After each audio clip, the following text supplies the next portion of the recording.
nous sommes dans un processus où toutes les parties maliennes travaillent ensemble. Les autres parties signataires sont assises au gouvernement. Et au mois d'avril, la réunion décisionnelle de haut niveau a permis de créer aussi une nouvelle dynamique, de travailler en consensus entre les parties maliennes pour trouver des solutions.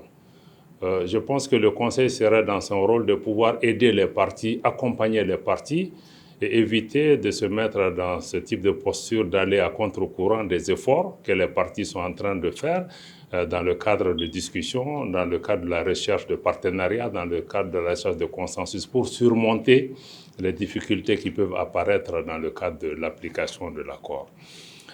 Nous l'avons dit aussi, il faut que le comité des sanctions évite également la politique des 2 poids 2 mesures dans le cadre des sanctions qui sont appliquées, qui frappent beaucoup plus sévèrement certaines parties que d'autres. Nous avons aussi, à travers une saisine officielle du comité des sanctions et du Conseil de sécurité récemment, dans une lettre officielle, dénoncé le fait que le comité des sanctions lui-même va au-delà du périmètre de mandat que le Conseil de sécurité lui a donné, qui est essentiellement de pouvoir surveiller le respect des engagements par les parties. Mais nous avons constaté récemment que le comité des sanctions s'est pratiquement transformé en une sorte de conseil des droits de l'homme et qui répète indistinctement tout ce que le rapport trimestriel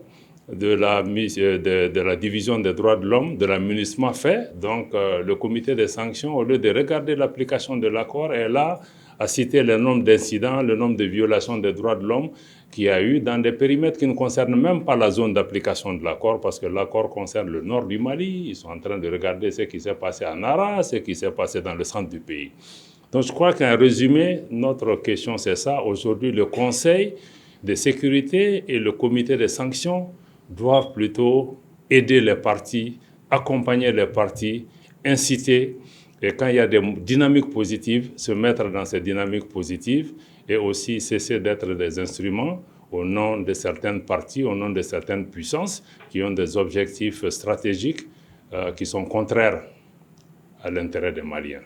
Donc moi je pense que le comité des sanctions doit sérieusement revisiter son rôle et se mettre dans une posture d'accompagnement, de soutien.